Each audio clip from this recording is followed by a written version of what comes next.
Okay, glory to God. Alam nyo, kung wala kayong inaasahan sa pagpunta dito, sayang naman. Amen? Sapagkat ang Panginoon ay tumutugon sa pananampalataya.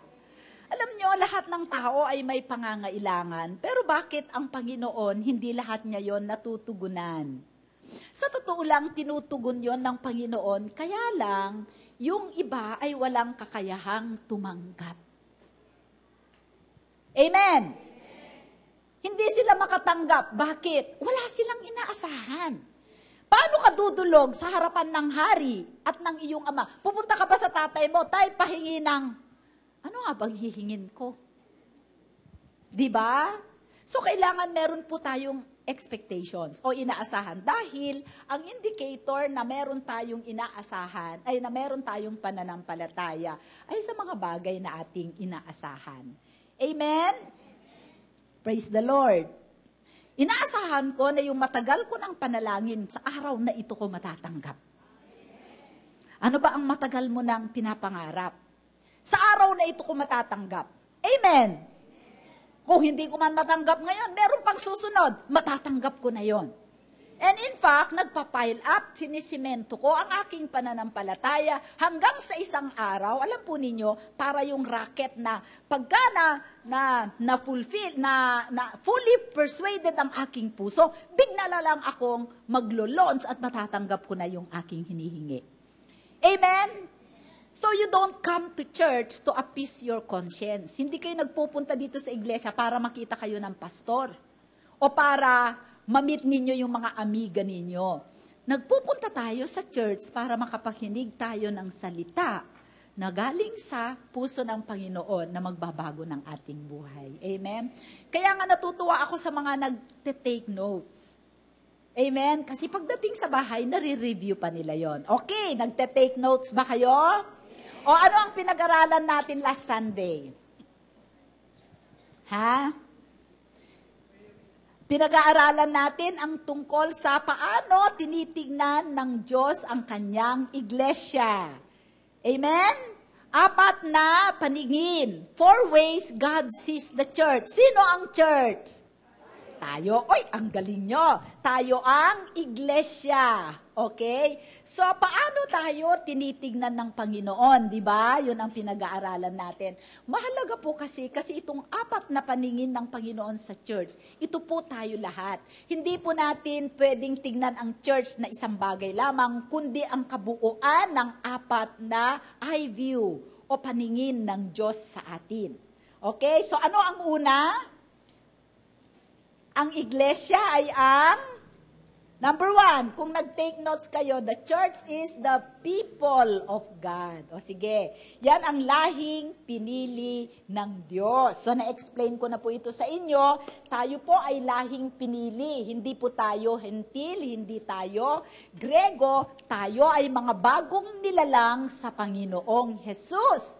New species, new creation, bagong nilalang ang dugo na nananalaytay sa atin ay dugo ni Jesus, ang ating DNA ay DNA ni Jesus, ang ating kalikasan ay kalikasan ng Diyos, ang kalikasan ng Diyos ay mapagbahal, mapagpatawad, banal, amen, puspos ng karunungan, amen po ba?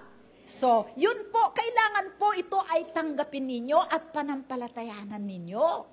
Kasi kung hindi ninyo yan tatanggapin, hindi natin pwedeng ganapin ang ipapagawa sa atin ng ating Panginoon. At hindi natin mabibigyan ng kalwalhatian ang ating Ama. Amen?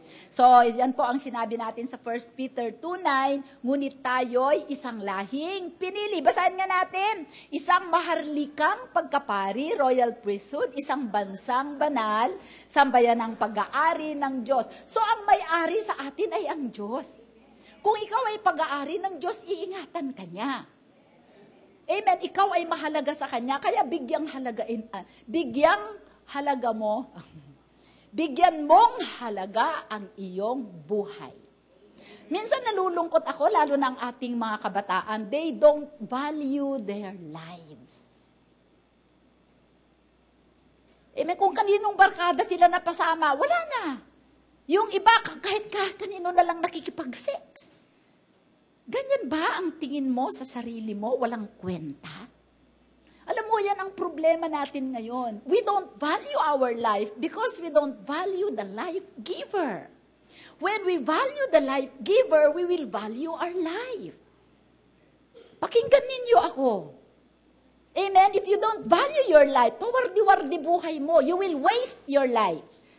Sasayangin mo ang buhay mo sa alak, sa barkadang hindi mabuti, alam nyo, ang problema ng mga kabataan, hindi nila pinapahalagahan ang Diyos na nagbigay ng buhay, kaya para sa kanila wala ring halaga ang buhay.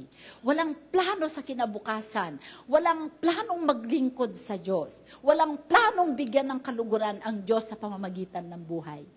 Mga magulang, ituro ninyo yan sa inyong mga anak. Kung may problema tayo sa mga anak natin, dahil unang-una may problema sa atin. Amen. Tayo ay lahing pinili, espesyal tayo sa Panginoon. If you don't believe that, walang pwedeng gawin ang Panginoon para panampalatayanan mo yan sapagkat ikaw ay binigyan niya ng will or choice. You can choose to believe that or you can choose to reject that. But I pray that you will receive it. Because you are the people of God. Kayo ay lahing pinili. Amen. Pangalawa, ang iglesia ay, number 2, review lang po ito kung nandito kayo last time, hindi po sayang na ito ay maisiksik na mabuti sa ating puso sapagkat darating ng ating Panginoon. Tayo ay, pangalawa, we are the family of God. Amen? Tayo ay pamilya ng Diyos. Amen? So, ang ating, sapagkat ang mahalaga sa Panginoon ay mga relasyon. Si God ang ating Ama, amen? Si Jesus ay ating kapatid, the firstborn from the dead, the only begotten of the Father. At bawat isa sa atin ay brothers and sisters. Kaya ang tawag natin sa isa't isa ay brother, sister. Because the church is all about relationships. It's not about religion or ritual. Amen. So, pinapahalagahan natin ang sambahayan ng Diyos. Hindi natin pinapabayaan ang sambahayan ng Diyos. Nagtutulungan tayo kung sino ang may pangangailangan. Tinutulungan natin, sinusuportahan natin. Because in any relationship, the thing that holds us together is our love for one another that God gave to us. Sabi sa Romans 5:5, the Holy Spirit shed abroad in our hearts the love of God. That's why we have the capacity to love even our enemy and even to love the unlovable. Amen? Ang test natin na merong Kristo sa ating puso ay kung kaya nating patawarin at mahalin ang mga taong gumagawa ng hindi mabuti sa atin. Amen. May nakikinig po ba sa akin? Hanggat hindi mo yan nagagawa, sister, sasabihin ko sa iyo, ang mga panalangin mo at mga inaasam mo, hindi mo ganap na makakamtan. Because faith worketh by love, and love worketh by faith, and without faith, you can never please God. And if you can never please God, you will never receive answers to your prayer. Amen. Kahit anong baliktad-baliktarin mo, kung scholar ka man o theologian ka, napaka-basic yung pananampalataya at pag-ibig upang tumanggap sa Panginoon.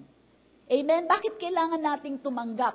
Kasi tayo ang magpapakita ng kalwalhatian ng Diyos dito sa lupa. Pag nakita ng tao na malwalhati tayo dahil sa ating Panginoon, alam niyo po, lahat sila maboborn again. The reason why people are not being born again is that they cannot see and feel the love of Christ through us. Amen? Oy, hindi ako nagsesermon. Pinapaalalahanan ko lang kayo. Amen? Pangatlo, ang iglesia ay katawan ni Kristo. Amen? So, ang katawan po ay iba't iba ang bahagi. Si Jesus ang iglesia, ang ulo, tayo ang katawan. It is hindi ninyo ma-imagine kung paano naging katawan tayo na iglesia. Amen? Pero it is a spiritual reality. It is a mystical body. Tawag misteryo sapagkat ito ay spiritual, okay? We are all connected in the Spirit by the Holy Spirit of God. At ang bawat isa sa atin ay merong function, may gawain. Yung iba sa atin ay mata, yung iba ay ilong, yung iba ay bibig, yung iba ay tenga, yung iba ay kamay, yung iba ay paa, yung iba ay puwet. Walang gusto sa inyo maging puwet. Pero hindi mabubuhay ang katawan ng walang puwet. Amen? Kahit gaano kababa, ibig sabihin, ang panawagan mo dito sa church, halimbawa, ikaw yung janitor, anointed ka na maglinis, napakahalaga ng gawain mo. Amen? At bawat isa sa atin ay meron, gustong i-stress ng Panginoon dito kung ang pagiging lahi natin ay gusto nating bigyang pansin yung pagpili sa atin ng Panginoon. Ang pagiging pamilya ng Diyos ay binibigyan diin natin ang ating mga relasyon. Sa katawan naman ay binibigyan diin ng Panginoon ang ating interconnection or interrelationship. Ibig sabihin, pagka hindi dinaluyan ng dugo at sustansya, ang aking mga daliri, mamamatay itong daliri ko. Kasi hindi siya connected, tama? So, bawat isa rin sa atin, kung pinapabayaan natin ang ating pagkakatipon, hindi tayo connected.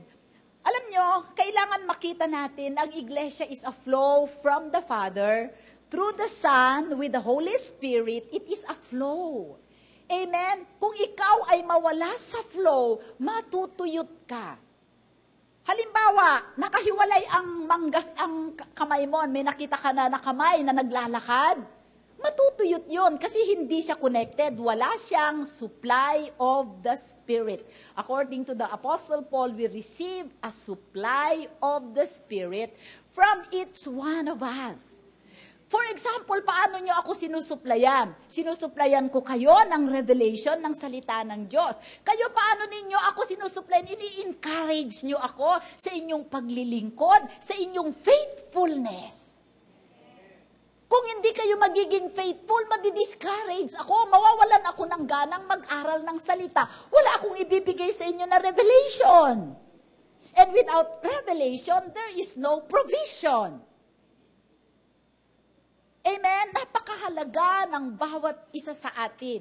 Kaya huwag niyong sasabihin na okay lang ako hindi mag-church. Anyway, nananalangin din naman ako, nakikinig din naman ako sa radyo ng preaching, nagwo-worship din naman ako.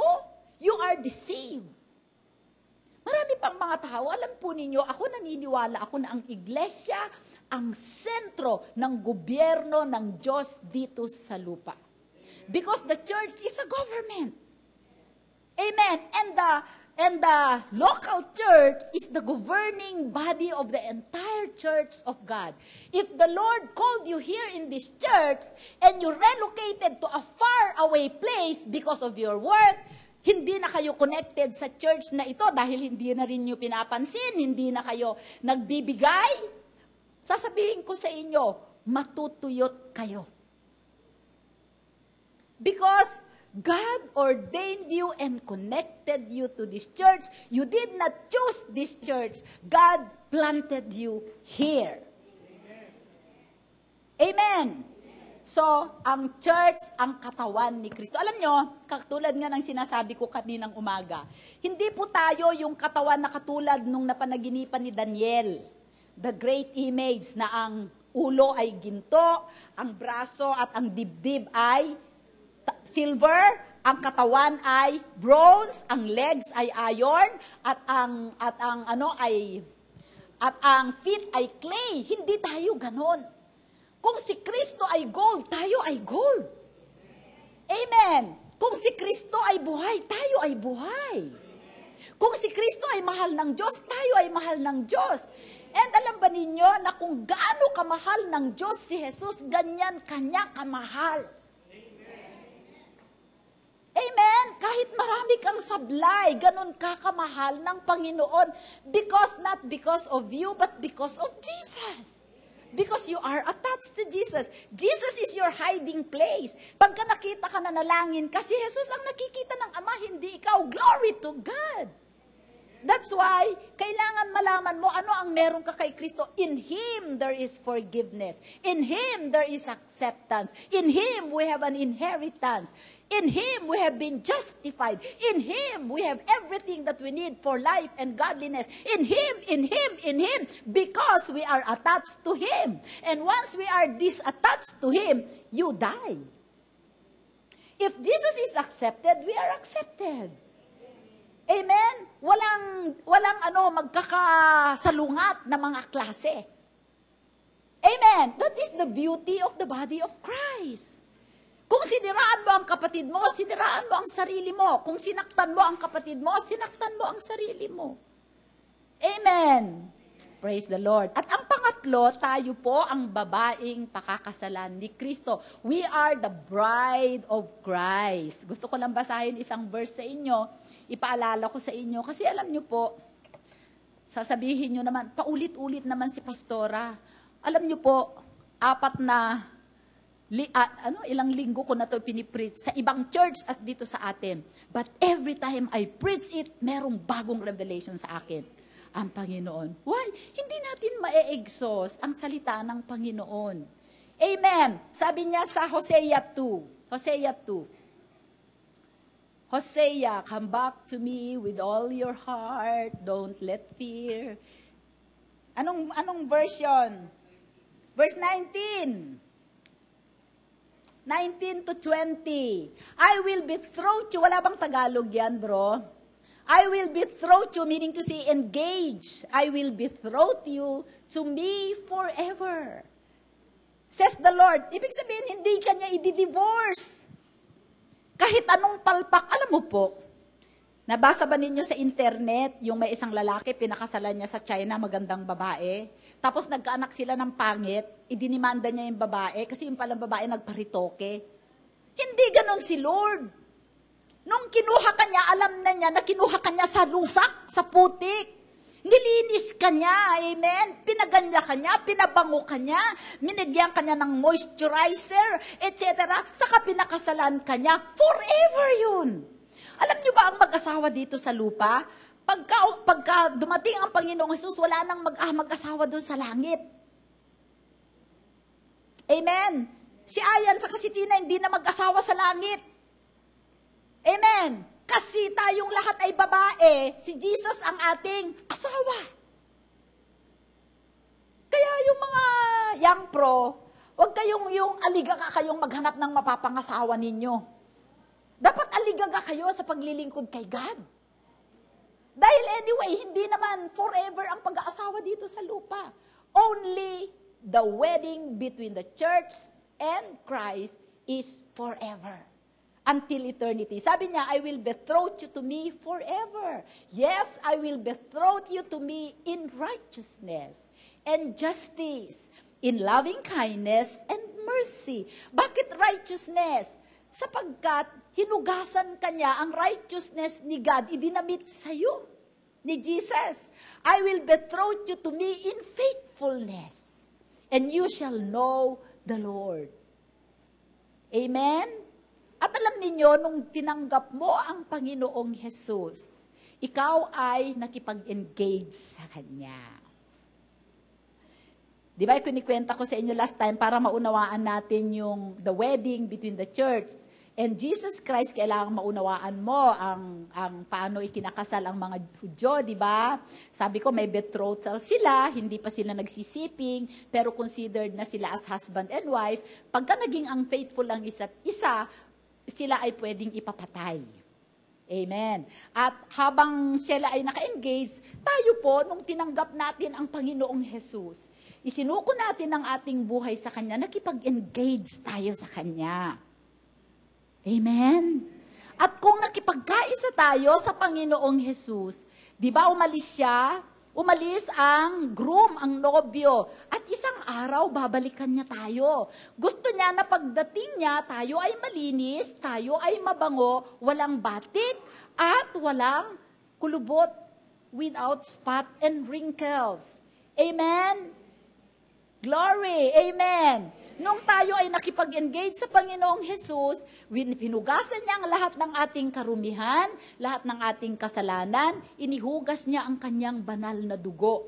Pero alam ng Panginoon na pag-akyat niya sa langit, dahil tayo ay iniwanan niya sa mundo na makasalanan at sa mundo na isinumpa. Sabi mo, isinumpa. Minsan alam ninyo kung bakit tayo mga Kristiyano nakakapitan pa tayo ng curse. Because we are living in a cursed world. At pagka tayo ay binigyan natin ng puwang ang dyablo na sa ating buhay, tayo ay nagkakaroon ng spot. Nakikipamatok tayo sa mundo, nakikipamatok din tayo sa sumpa ng mundo. Kaya napakaraming Kristiyano dahil hindi nila isineseparate yung sarili nila sa mundo, nadidefile sila, nakakawaan sila ng impurity ng mundo, so they live like the world. Kung nangangalo niya ang mundo, nangangalo niya rin sila. Kung chismoso ang mundo, chismosa rin sila. Kung hindi nagbabayad ang utang ng mundo, ganun din sila. Kung merong cancer ang mundo, meron din silang cancer. Because they share in the way of life of the world, they share in the curse of the world. But you are not supposed to be spotted because you have been separated and clothed in the righteousness of Christ. Nauunawaan po ninyo ako. Mga basic po ito na kailangang maunawaan natin.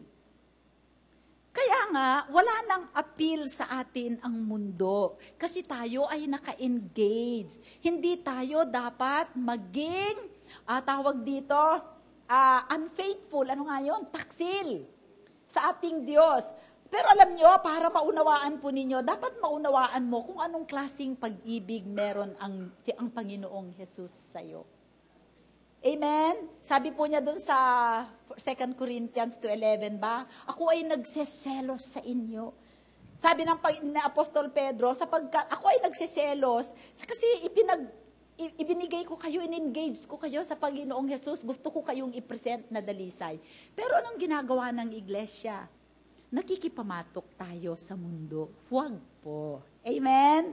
At alam natin na sa mga nangyayari ngayon sa ating paligid, huwag na po tayong magtaka. Kung tayo po ay nabubuhay, ayon sa kalooban ng Panginoong Jesus, tayo po ay safe. Amen. Sabi mo, safe. Amen. Safe tayo. Amen. Pero kung nakikipamatok tayo sa mundo, pagka hinusgahan ang mundo, nasasagip tayo. Amen. So, sabi po dun sa Ephesians 5:25-27, review lang po ito. Ano po sabi sa Ephesians 5:25-27? Mga asawang lalaki, mahalin ninyo ang inyong mga asawa gaya ni Kristo na nagmahal sa iglesia at ibinigay ang kanyang sarili alang-alang sa kanya. Kayong mga asawang lalaki, kung hindi ninyo kayang mahalin ang inyong mga asawang babae na inyong nakikita, hindi nyo pwedeng sabihin na mahal nyo si Kristo. Amen? Tama. Kasi ngayon, ang mga lalaki, hindi ko ba maintindihan? Siguro hindi ko maintindihan kasi ako ay nakapag-asawa ng lalaking sobrang nagmamahal sa akin. Kaya hindi ko minsan makarelate sa mga babae na hindi minamahal ng asawang lalaki. Pero pagka ako ay nakakarinig, alam niyo po nababasag ang aking puso. Amen? Kasi si Bossing, pinamamalengke niya ako, pinagluluto niya ako, di ba, Pas? Hinihilot niya ako. Amen? Hallelujah! Ganon ang pag-ibig niya. Kaya naintindihan ko ang pag-ibig ni Kristo sa akin. Kasi kung naranasan ko ang pag-ibig ng asawa ko, ang pag-ibig ni Kristo ay mas maka1,000,000 beses na mas matindi kaysa pag-ibig ng tao. Amen? The love of God is jealous, intimate, amen, forever, lasting, ano pa, ayaw ng Panginoon, kaya niya gusto tayong ihanda, dahil ayaw niya na mabuhay sa eternity nang hindi tayo kasama. Amen? At ang Iglesia ni Cristo, Iglesia ni Cristo, in Jesus' name. Doon kasi ako nang galing.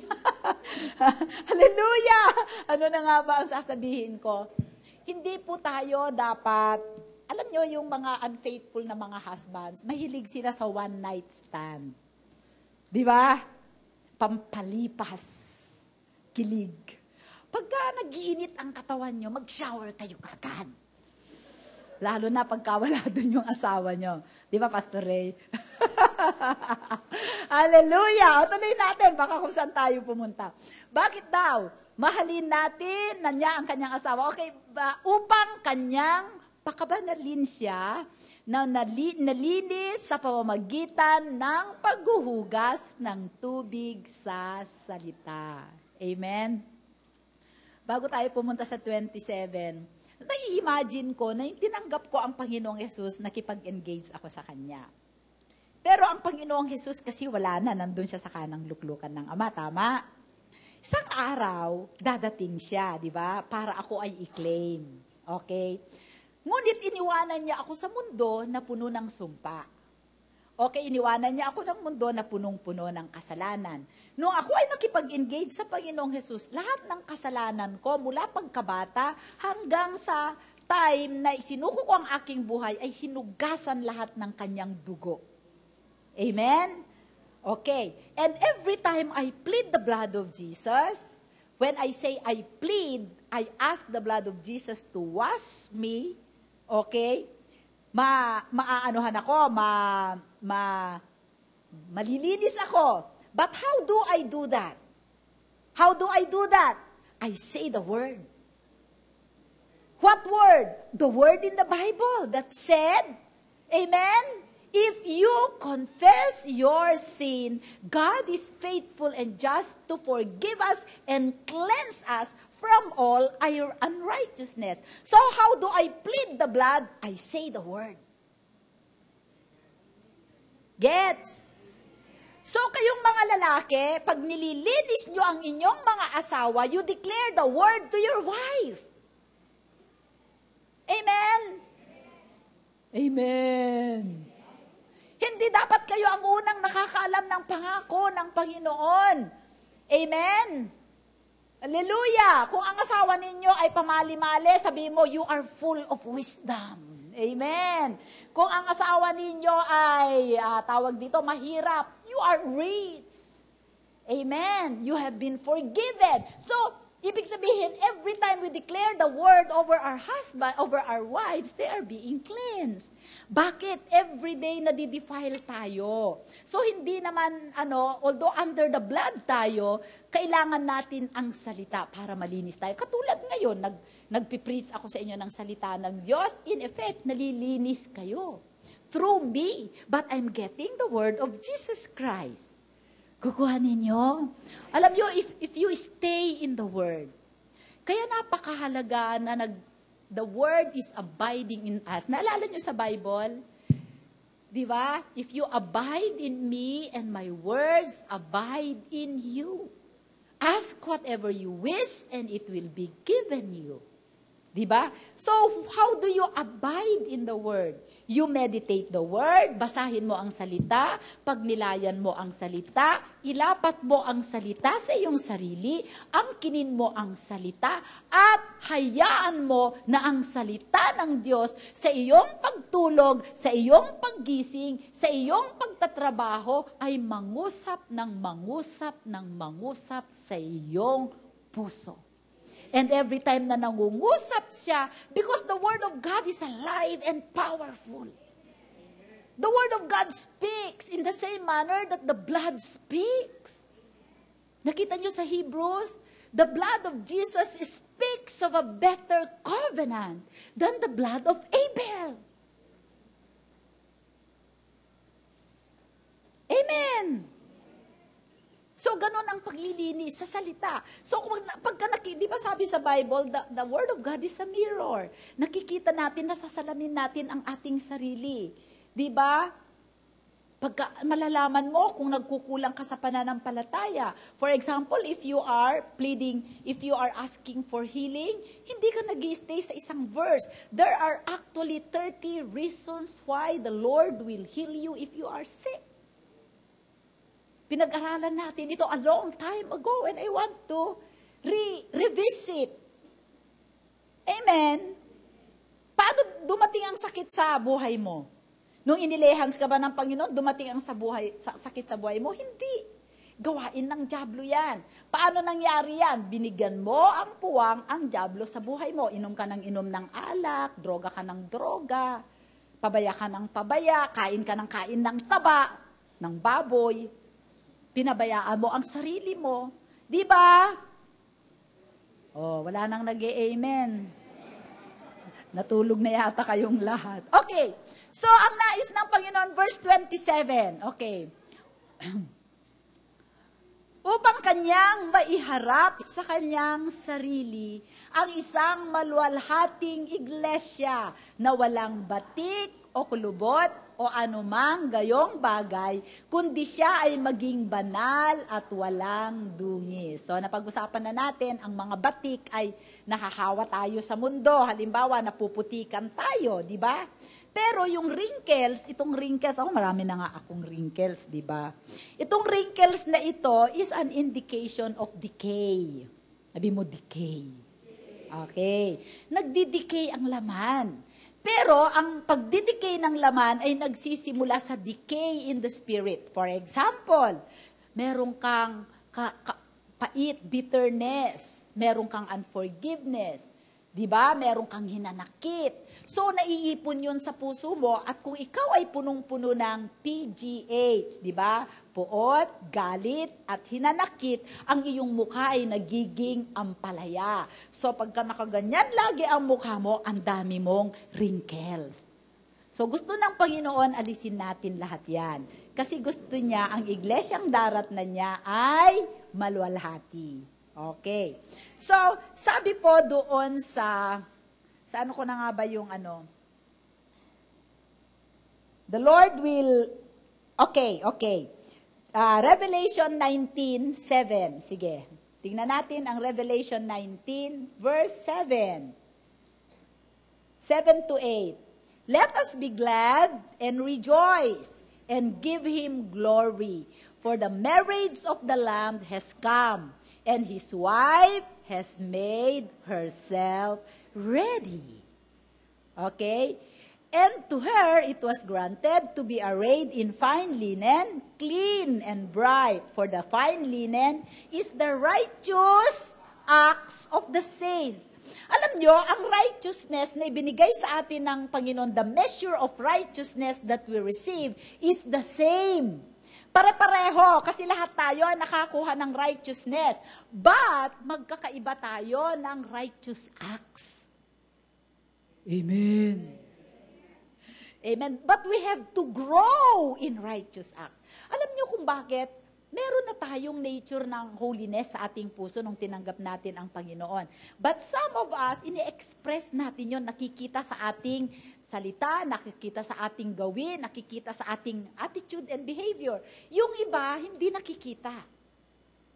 Amen. Yung, kung ang righteousness mo, kaya sabi niya, ang fine linen na idinamat natin is the righteous acts of the saints. Kung ano yung mga ginagawa natin. Parang sabi na pa, I know your works. I know your works.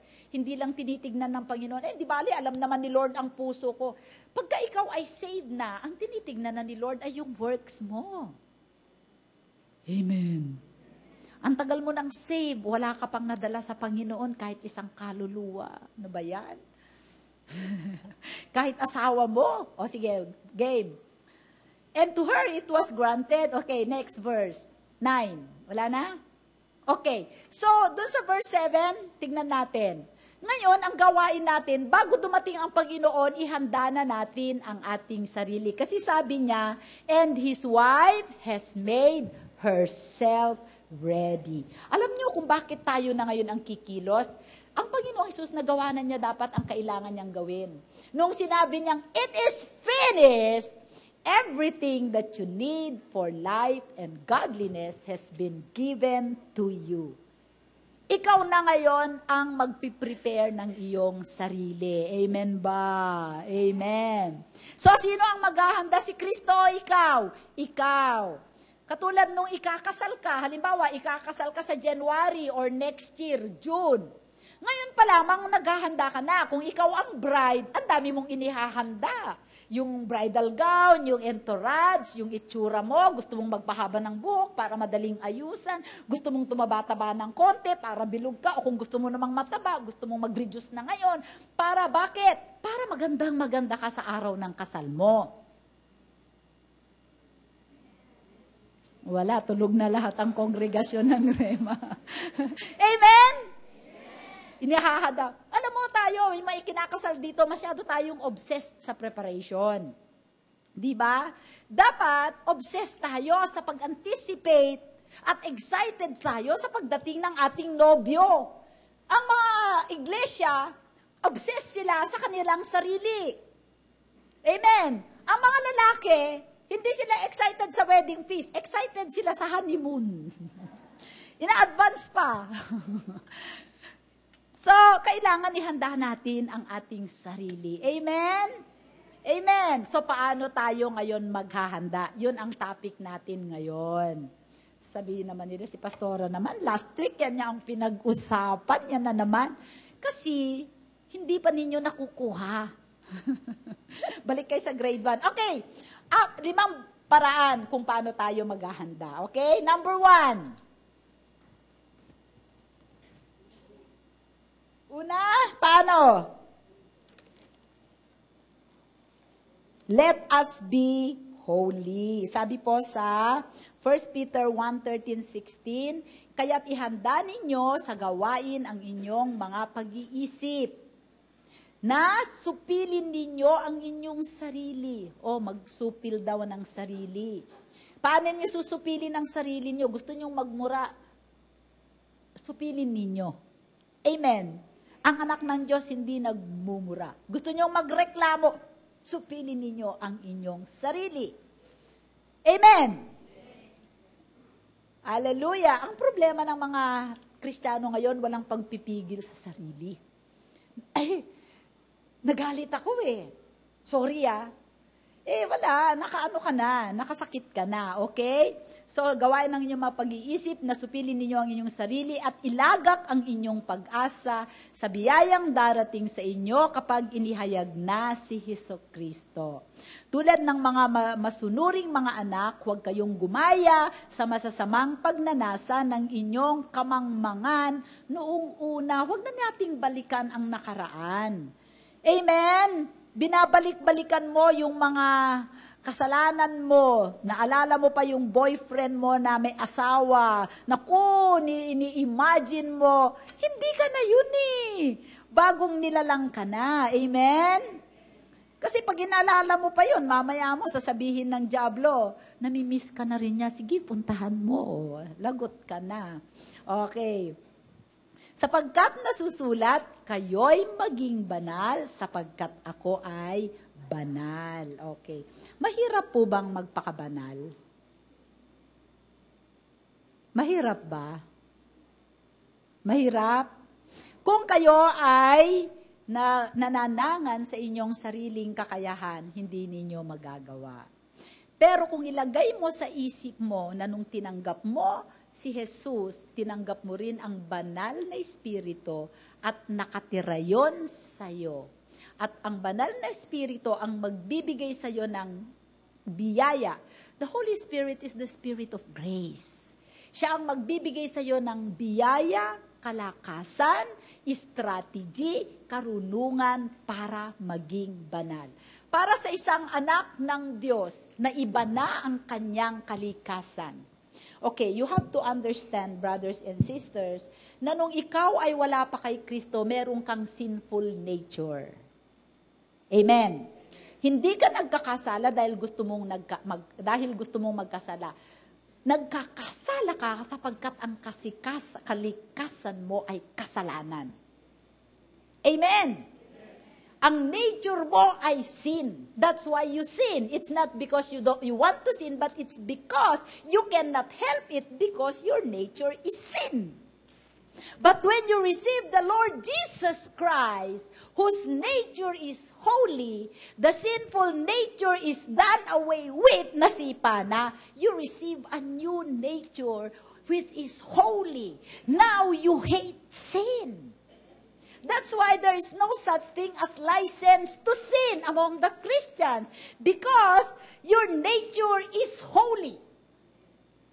It is so easy to be holy. Unless, peke ka na born again. Nagbo-born again ka lang. Para maka-get ka ng favor. Gets? Itatak mo yan sa isip mo. Tatak. TGP, paracetamol. Advertisement yun. Amen. Pero alam nyo, kailangan po natin, we have to take that by heart.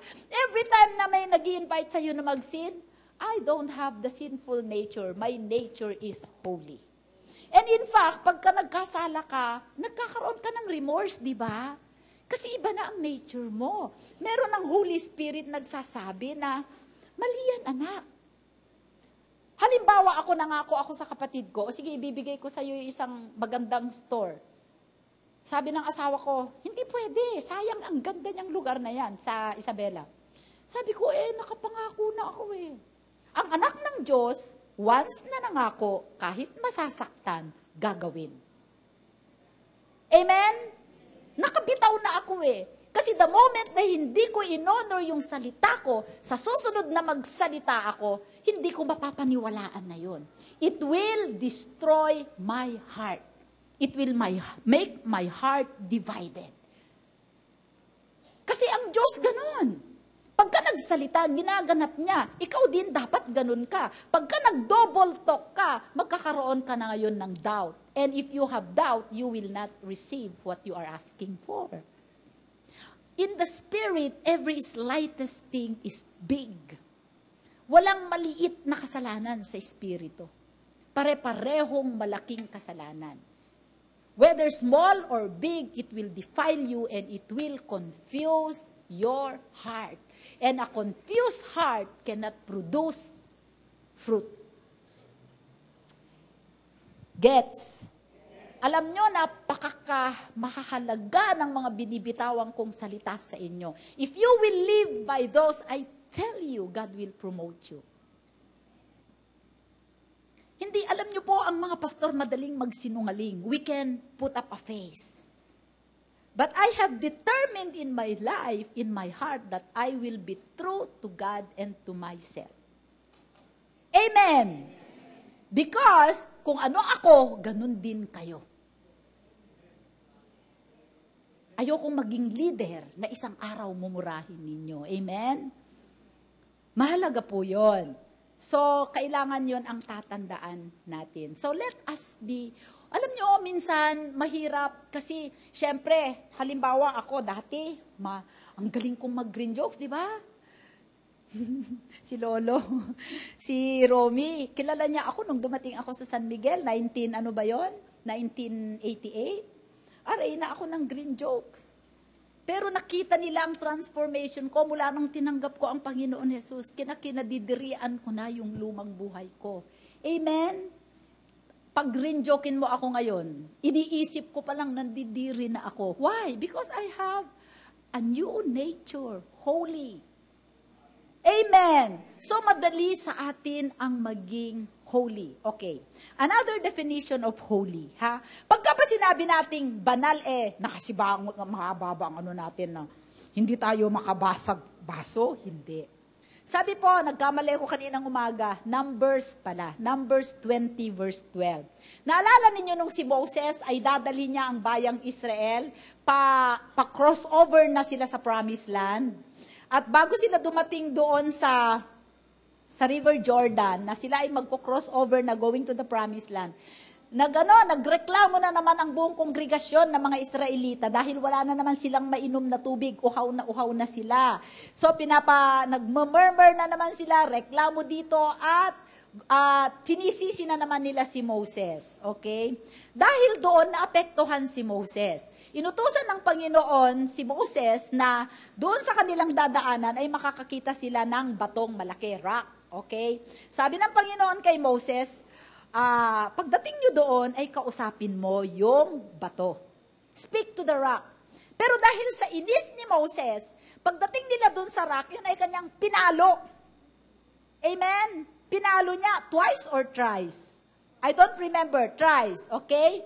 And then, umagos ang maraming tubig. Nakainom silang lahat, nakainom ang kanilang mga hayop, lahat-lahat. And then, after that, kinausap ng Panginoon si Moses. Anong sabi niya? Then the Lord spoke to Moses and Aaron, because you did not believe me. Underline believe. That is faith. Okay? To hallow me. To make me holy. Hallow, respect, revere, reverence. To hallow me in the eyes of the children of Israel. Therefore, you shall not bring this assembly into the land which I have given them. Napakabigat na parusa. Mabigat ba yon na parusa? Hindi. Dahil ang pananampalataya at obedience ay mabigat sa mata ng Diyos. When you disobey God, you don't consider Him holy. When you don't believe Him, you are not considering Him holy. When you don't submit to Him, you are not respecting Him. Brothers and sisters, alam nyo kung bakit napaka-significant ito? Because the Lord is transitioning from works to grace, from doing to speaking. Amen? 40 years. Siya ang na-disqualify, na pumasok. Why? Because of unbelief, because of disobedience, and because of lack of submission. If you obey the word, if you believe in the word of God, the word of Christ, and if you submit to Him, that is the highest form of holiness. Hindi yung nakaluhod ka na pupunta sa altar. Hindi yun. It's the attitude of your heart. Amen? So pagka sinabi ng Panginoon, be holy, mag-practice na tayo ngayon na manampalataya sa Diyos, mag-submit sa Kanya, at manampalataya, mag-submit, at sumunod. Tumalima. Pag sinabi ng Panginoon, magpatawad ka. Pag sinabi ng Panginoon, magbigay ka. Pag sinabi ng Panginoon, maglingkod ka. Amen? Wala nang sumasagot, tulog ba kayo? Okay, so be holy. Maklaro, be holy. Okay, madali kasi meron na tayong Holy Spirit. Number 2, watch and pray. So tayo ay maging alerto, alam na natin yan. Okay, basahin natin, ha? Magbantay at manalangin. Meron dito 3 parable po ito na magkakasunod. Actually po, kung babasahin ninyo ang Matthew 24 hanggang sa 26, this is a continuous sermon na ginawa ng Panginoong Jesus. Lahat po yan ay magkakakabit. Okay, basahin natin ang una. Okay, kasi may time pa naman tayo, di ba? At hindi pa naman kayo inaantok. Amen. Subalit mag-ingat kayo sa inyong sarili. O mag-ingat daw. Baka magumon ang inyong mga puso sa katakawan. Sino dito ang matakaw? Huwag ka nang mag-raise ng hand. Okay? At kalasingan. Ako matakaw ako sa Jayco. Donut. Bumili na naman ako ng 2 box. Kinain ko lahat. Hallelujah. Amen. At kalasingan, at sa mga alalahanin ukol sa buhay na ito. Huwag daw kayong mag-alala sa buhay na ito. At biglang dumating ang araw na iyon na parang bitag, trap, sabi niya. Sapagkat ito ay darating sa lahat ng nabubuhay sa ibabaw ng lupa. Darating ang araw na darating si Jesus. Pwedeng mamaya, pwedeng ngayon na, pwedeng bukas. Walang nakakaalam ng araw at oras. Hindi sinabi na hindi natin wala tayong kaalam-alam. Pagka binabasa natin ang ating paligid, alam natin na darating na kasi gawa ng mga signs.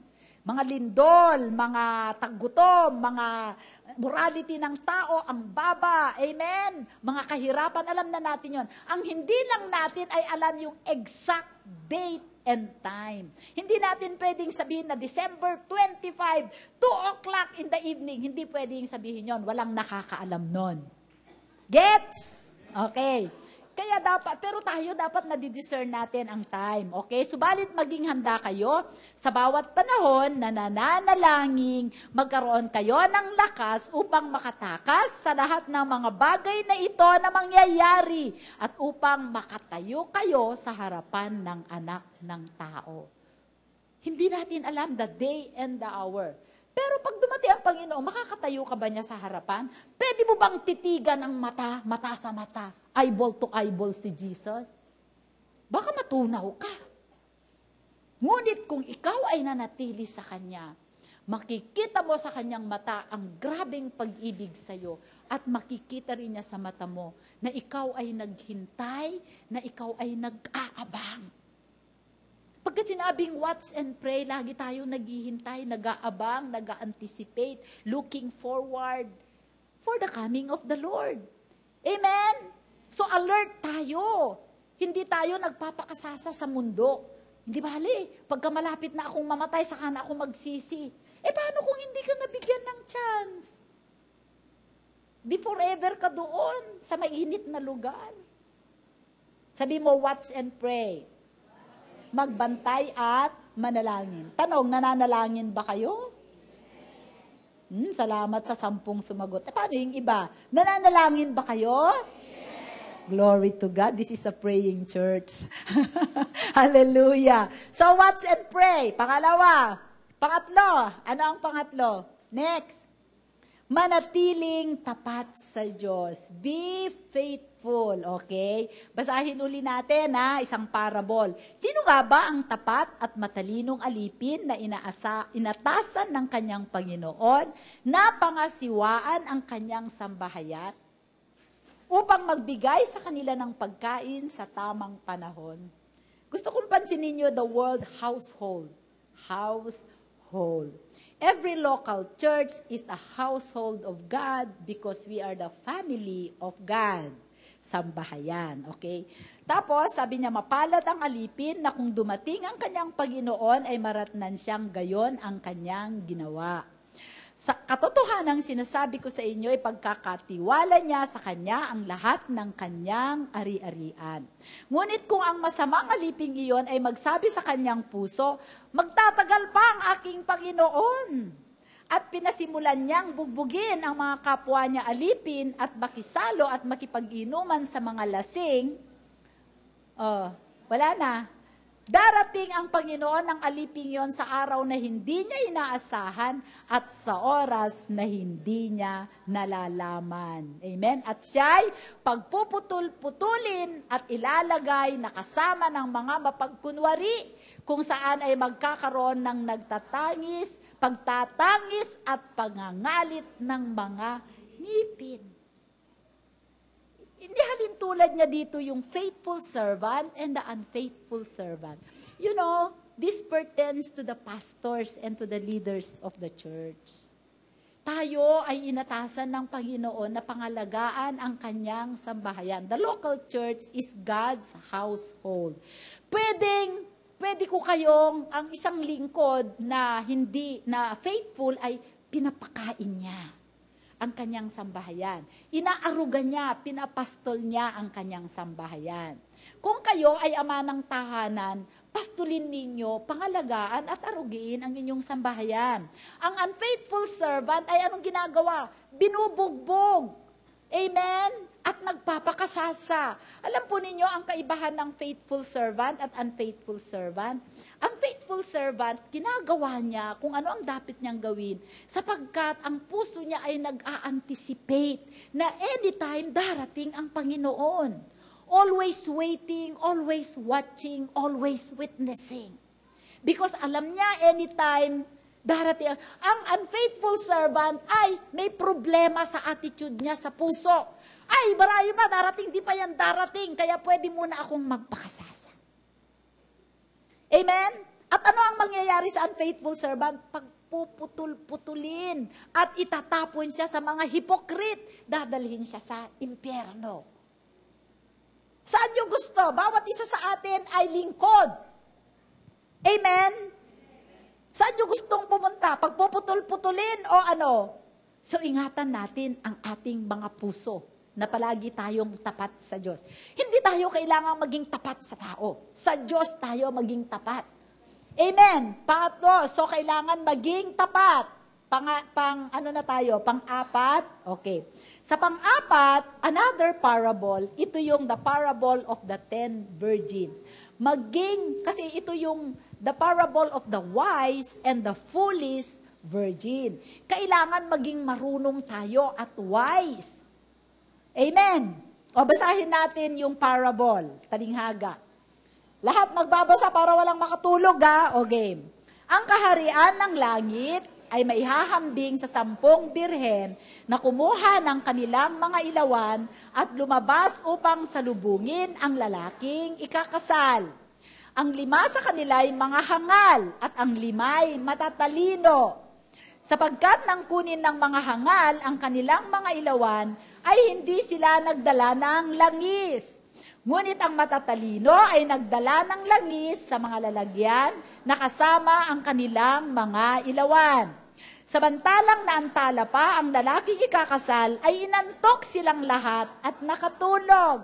Subalit ng hating gabi na ay may sumigaw, narito na ang lalaking ikakasal, lumabas kayo upang salubungin siya. Bumangon lahat ng mga birheng iyon at iniayos ang kanilang mga ilawan. At sinabi ng mga hangal sa matatalino, bigyan ninyo kami ng inyong langis sapagkat namamatay na ang aming mga ilawan. Ngunit sumagot ang matatalino na nagsasabi, maaaring hindi sapat para sa amin at para sa inyo. Kaya't pumunta kayo sa mga nagtitinda at bumili kayo ng para sa inyo. At habang pumupunta sila upang bumili, dumating ang lalaking ikakasal at ang mga nakapaghanda ay pumasok na kasama niya sa piging ng kasalan at isinara ang pintuan. Ano ang nangyari sa mga hangal? Naiwanan. Ang mga handa ay nakasama sa piging ng kasalan. Bakit tinawag na foolish and wise? Alam niyo po, sa kaharian ng Diyos, may mga marurunong, amen, na mga anak ng Diyos at may mga hangal. Amen. Ang mga hangal ay hindi naghahanda. Amen. Hindi sila naghahanda. Paano ka maghahanda? Pinag-aaralan natin buong paghahanda. Dapat, kailangan tayong maging marunong sa paggamit ng ating mga kayamanan. Meron silang pera, hindi naman nila ibinili ng langis. Meron ka palang pera, bakit kailangan ka pa na hintayin mo na maubos bago ka pupunta doon para bibili? Hindi ka pa bumili ng, amen, ng sapat. Amen. Para hindi mo na kailangang bumalik doon. Hangal. Diba? Ang issue po dito ay hindi yung langis. Ang issue dito ay yung ilaw. Kung wala kang langis, wala kang ilaw. Kasi sabi nila, yun daw langis ay Holy Spirit. Hindi pwedeng Holy Spirit yon. Kasi habang ibinibigay mo ang Holy Spirit, mas lalo siyang dumadami. Tama? So kung Holy Spirit yon, dapat hindi nababawasan. Pero bakit sabi nila, mawawalan kami? Sapagkat pag wala kang langis, ang issue dito ay ilaw. Amen. Kung wala kang langis, hindi ka mag-iilaw. Wala kang ilaw. Ano ang sabi sa Matthew 5:16? Sige. Matthew 5:16. Meron ba? Okay. Paliwanagin ninyo nang gayon ang inyong ilaw sa harap ng mga tao upang makita nila ang inyong mabubuting gawa at walhatiin nila ang inyong Ama na nasa langit. So ano ang issue? Ilaw. Ano ang ilaw? Mabubuting gawa. Tanong ko sa inyo, marami ba kayong mabubuting gawa? Marami sa atin, mga Kristiyano, Nalilimit tayo sa ating mabubuting gawa kasi sobra tayong kuripot. Meron namang pera, ba't ayaw tumulong? Amen? Ang pinakamagandang investment ay ang kaharian ng Diyos. Tingnan ninyo, bakit nagliliwanag ang Rema dito sa Marikina? Dahil sa Sagip Eskwela. Dahil sa cooperative. Amen? Nagtutulong tayo sa nangangailangan. Ngayon, alam natin, ang ating kapatid, si Lisa, ay pumanaw. Umuwi na siya sa Panginoon. Hindi siya kinuha ni Lord, ha? Umuwi na siya kay Lord. Kailangan nila ng tulong. Ikaw ba, nakipamatok ka na ba bilang kasama natin sa iglesia? Nasaan dito ang mga kamag-anak ni Lisa? Wala po silang tatay. Silang magkapatid lang ang naiwan, kailangan nila ng tulong. Ngayon, kung tayo na mga kapatid nila ay makikipamatok sa pangangailangan nila, mag-iilaw tayo sa mga kamag-anak nila na hindi pa nakakilala kay Lord. Amen? Ang wise na bride, alam gamitin at alam kung saan gagamitin ang salapi, ang resources, at ang talento, at yon ay para sa kapurihan ng Diyos. Pagka nalulwalhati natin ang Panginoon dahil sa mabubuti nating gawa, nalulwalhati ang Diyos. Amen? At yung ganong klaseng babae ang gustong makita ng Diyos na kanyang pakakasalan. Kasi hindi tayo pwedeng magtengang kawali sa mga pangangailangan ng ating kapatiran at ng mga ibang tao na gusto nating pagwagian. Clear? Kayo ba ay marunong o hangal? Sino dito ang marunong? Taas ang kamay. Puprovidean kayo ni Lord. Dahil sa desire ninyo na gumawa ng mabuti. Di ba sabi sa Bible, God, di ba, gives the desires of our heart. Pagka sinabi mo, Lord, gusto kong tumulong, pero wala akong kapasidad ngayon. Ano ang gagawin ng Panginoon? Makikita niya ang puso mo. Bibigyan ka niya para ikaw ay makatulong. At habang tumutulong ka, padadamihin niya, lalo ang ibibigay sa iyo sapagkat mapagkakatiwalaan ka. Amen? Pansinin ninyo yung mga tao dito sa church na matulungin. Sila yung mga umaalagwa. Amen? Amen? Keep your light shining. Use your money wisely. Simple lang yan eh. It's the use of your money. Amen? So, mahalaga sa paghahanda yan. Amen? So, maging marunong, huwag maging hal. Panglima, huli. Another parable. Maging mabunga, be fruitful. Okay, tignan natin. Sapagkat tulad sa isang tao na maglalakbay, tinawag niya ang kanyang sariling mga alipin at ipinagkatiwala sa kanila ang kanyang mga ari-arian. Ito ang Panginoong Jesus. Parallelism ito, ang Panginoong Jesus umalis. At tayo ay pinagkatiwalaan niya ng kanyang mga ari-arian. Okay, bawat isa sa atin ay may natanggap na kaloob kay Kristo, tama? Talento, this is the parable of the talents. Ang isa ay binigyan niya ng 5 talento. Alam niyo po, ang talento represents our gifts, our opportunities, and everything that we have. Amen? Okay. Pinagkalooban niya ng 5 talento, ang isa ay 2, at ang isa ay 1, sa bawat isa ayon sa kanyang kakayahan. Huwag kayong magseselos. Bakit ako isa lang? Kasi alam ni Lord kung ano ang idideposito niya na talento sa'yo. At alam niya na ang kaya lang pamahalaan ng talento mo ay 1 talento, kaya 1 lang binigay sa'yo. Pero halimbawa, ako ay alam ni Lord, God knows the talents that He has deposited in me. So He is giving me much because He is requiring much from me. To whom much is given, much is required. Amen. So, hindi dahil sa may favorite siya o wala, kundi siya ang nakakaalam kung ano ang kapasidad mo. Amen? Because He knows your makeup. Alam niya ang kaloob na i-deposit niya sa iyo. Tatandaan ninyo yan, ha? Okay. So, doon sa dalawa, kasi yun lang kanyang ability. Okay. Ang isa ay binigyan niya na, okay, game. Pagkatapos siya ay humayo na sa paglalakbay. Ang tumanggap ng 5 talento ay umalis kaagad at ipinangalakal niya ang mga iyon at nakinabang siya ng 5 pang talento. Tanong, nagmultiply? Yes. Naging mabunga siya? Yes. Pinalago niya ang ibinigay na talento ni God sa kanya. Hindi siya nagtamad-tamad. Amen.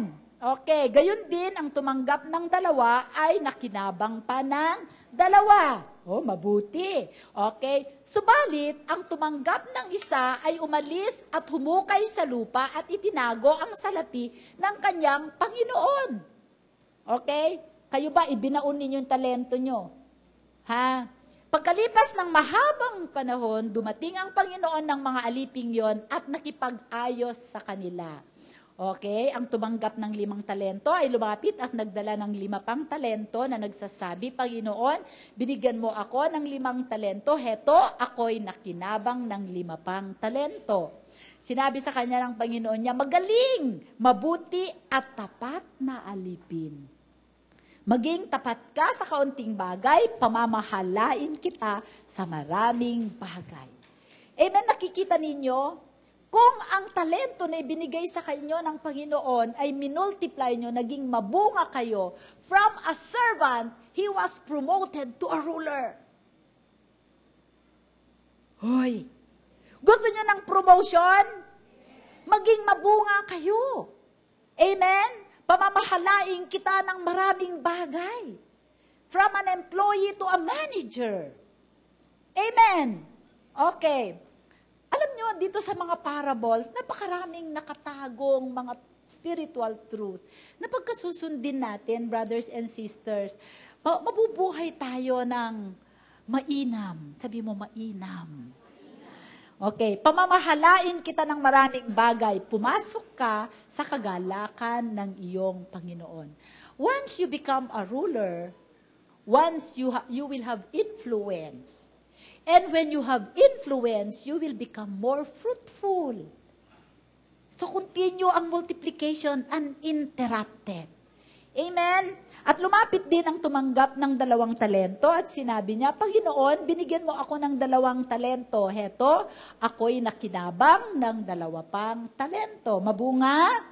Yes. Sinabi sa kanya ng Panginoon niya, magaling, mabuti at tapat na alipin. Naging tapat ka sa kaunting bagay, pamamahalain kita sa maraming bagay. Tingnan ninyo, hindi ine-expect tayo ng Panginoon ng magbigay ng bunga ng higit dun sa ibinigay niyang kapasidad natin. Amen? Praise the Lord. But if you want to ask more from God, He can add up to your ability so that you can be more fruitful. Amen? Okay.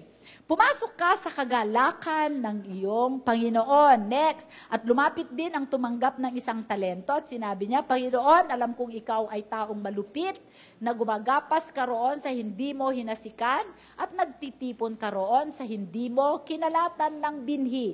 Ito, iba ang kanyang mentality at iba ang kanyang puso. Amen? Okay. Kaya ako'y natakot at ako'y umalis at itinago ko sa lupa ang talento mo. Ito, iyon na ang sa iyo. Every time fear is there, fear will freeze your talent. Amen. Okay, tignan natin. Ngunit sumagot ang kanyang Panginoon at sinasabi sa kanya, ikaw na masama at tamad na alipin. Alam mo palang ako'y gumagapas sa hindi ko hinasikan at nagtitipon sa hindi ko kinalatan ng binhi. Dapat sana'y inilagak mo ang aking salapi sa mga mangangalakal ng salapi sa bangko. At nang sa aking pagdating ay matanggap ko kung ano ang sa akin, pati na ang pakinabang, profit. Okay.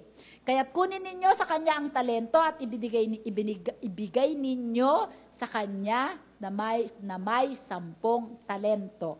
Sapagkat ang bawat mayroon ay bibigyan at siya'y magkakaroon ng kasaganaan, ngunit ang wala, pati ang nasa kanya ay kukunin. Okay, next. At ang aliping walang pakinabang ay itapon ninyo sa kadiliman sa labas. Doon ay magkakaroon ng pagtangis at pagngangalit ng mga ngipin. Bawat isa sa atin ay may kaloob na ibinigay ng Diyos. Tatanungin ko kayo, Ginagamit ba ninyo yan para sa Panginoon o ibinaon ninyo sa lupa? Kayo lang ang makakasagot. Sapagkat kung ano ang meron kayo at hindi nyo ginamit sa Panginoon, pati yan ay mawawala sa inyo. At hindi lang yan mawawala sa inyo, kayo ay pupunta sa lugar na ayaw ninyo. Amen. Kaya alam nyo, dapat lahat tayo sa iglesia naglilingkod.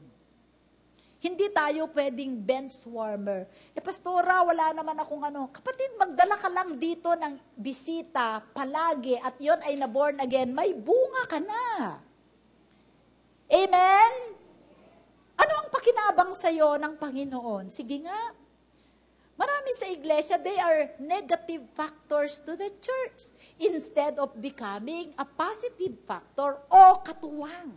Napakarami sa church ang pabigat, hindi kagaanan. Kapatid, i-purpose natin sa sarili natin na tayo ay maging kagaan, nagpapagaan sa iglesia, hindi yung nakakabigat. Amen? Huwag nating ibaon ang ating talento. Kasi kung ginagamit natin yon, kapatid, mas lalo nating napagpapala ang ating Panginoon. Amen? Amen ba? Alam niyo kung bakit? Itong taong ito, hindi niya pinahalagahan ang kaloob ng Diyos sa kanya. Halimbawa, ang kaloob ng Diyos sa inyo ay buhay. Pahalagahan mo ang buhay mo, palawigin mo, palakihin mo, at padamihin mo. Amen? Amen? Napakahalaga. So, dapat malaman ninyo ano yung pinagkaloob sa inyo na talento. Gamitin natin sa kalwalhatian ng Diyos. At bahala ang Panginoon na mag-multiply. Amen? Okay. So, ano ang mga lessons natin dito sa mga parables na ito? Kailangan natin, we have to love the appearing of the Lord Jesus Christ.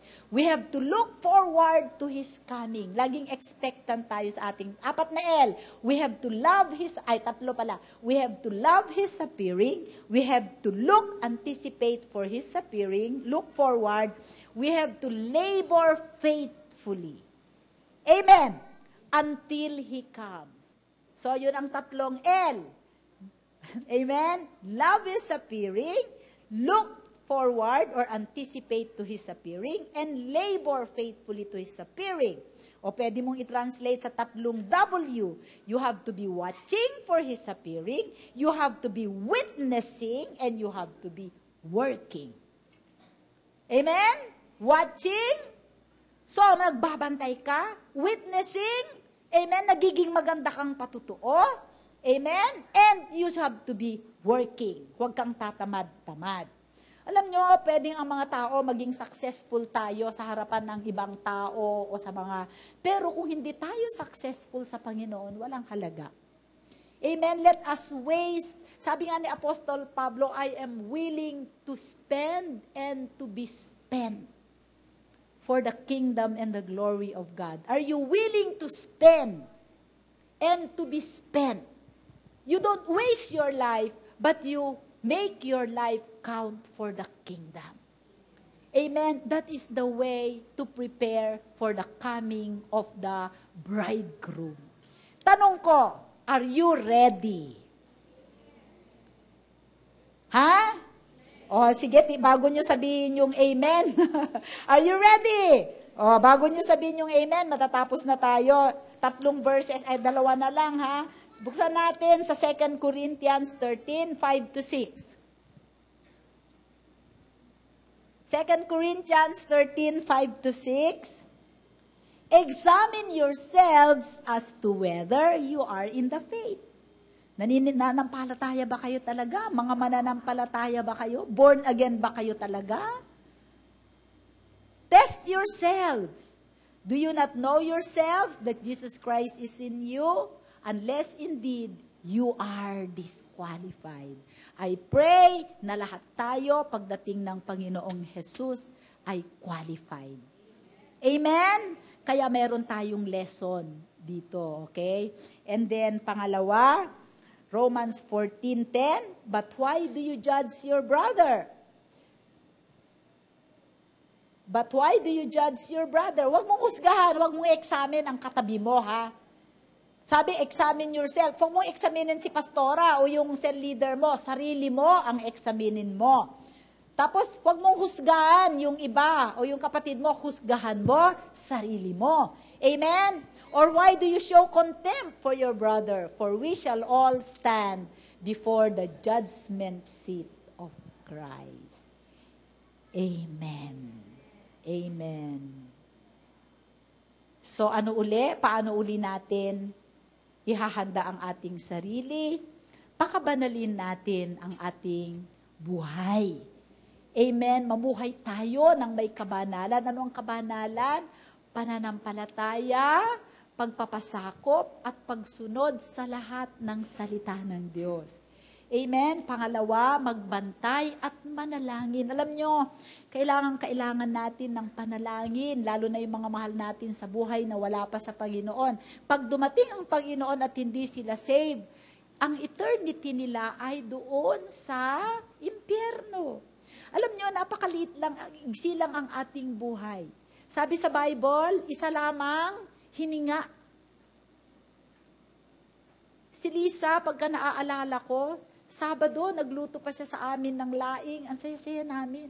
Hindi ko sukat inakala na by Wednesday ng madaling araw, uwi na siya sa langit.